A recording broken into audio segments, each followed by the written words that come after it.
In this guide, I'm going to show you how you can connect your FireStick 4K Max to a Wi-Fi network. Before we do get into this guide, make sure to like the video and subscribe to the channel with all notifications on. It really does help the channel and lets us know that you want more content like this. We'd greatly appreciate it. And if at any point throughout this guide you did have any questions, just ask them down in the comment section below and we can help you out further. I'm going to be doing my best to reply to every single comment down there. But first things first, go ahead and scroll all the way over to this little settings cogwheel right here and open it up. From here, scroll down a little bit and you're going to see network on here. Select this because this is where you're going to see all of your available Wi-Fi networks. Find your Wi-Fi name in this list, select it. If you're not sure what your Wi-Fi network name is, check the label on the back of your router or look for the custom name that you set. Enter in your Wi-Fi password and your Fire Stick will connect. If you don't see any networks, scroll down, make sure Wi-Fi is turned on, and after connecting, go ahead and press the play and pause button on your remote. This is going to open up a speed test so that you can check your internet performance. Just keep in mind, Fire Stick speeds may not always match your full internet plan because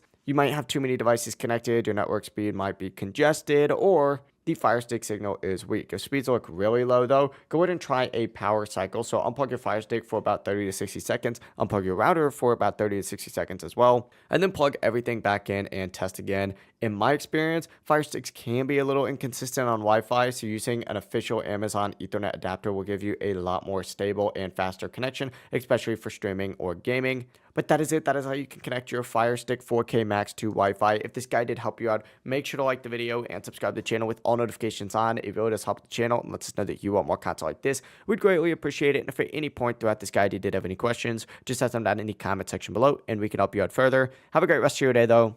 Peace.